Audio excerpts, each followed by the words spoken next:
What does the Joe Biden administration actually mean for multilateralism? I think what it will mean is that there will be a reigniting of multilateralism in a number of different ways. So I think you'll find the transatlantic alliance gets a boost and goes back on the table as a central factor for the US administration. I think you'll find there's a re-engagement around WHO. I think particularly on the climate change agenda, America obviously will be much more forward-leaning. So that's going to be a big change.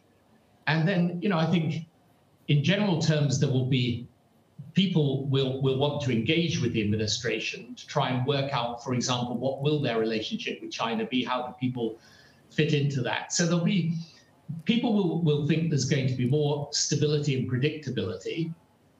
They will believe that there's going to be a renewing of traditional alliances. And then I think for the rest of it, frankly, people will engage and wait and see a bit.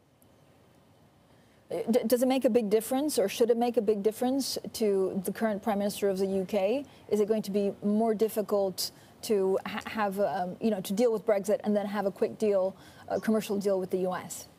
I don't think so in the end, because even though obviously Donald Trump was very much in favour of Brexit and Boris Johnson became Prime Minister as a result of Brexit, on trade, I think a trade deal with the US is quite a long negotiation, frankly, whoever was in power in the US. The Northern Ireland situation, I think Joe Biden is very committed to that. I know he was always a huge supporter of the Good Friday Agreement that my government negotiated. So that will be a major factor. But then I think there's also the issue of climate change, where, frankly, Boris Johnson has a real opportunity to engage with the American administration, because the UK government, this is pretty much a consensual issue within UK politics.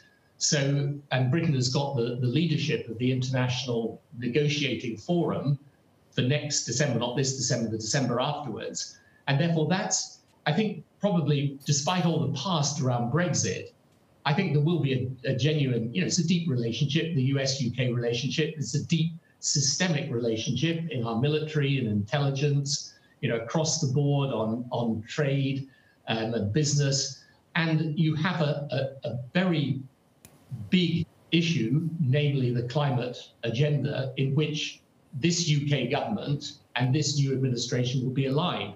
And I think the sensible thing for the UK government to do would be very much to focus on that initiative and get also, I think, an opportunity, because the US is the G7 at the moment. The UK takes it over for next year. That's also around issues to do with the global pandemic, for example. I think there's going to be a real opportunity there for the two governments to focus on what are the global things we should be doing in the future to make sure we're better prepared next time.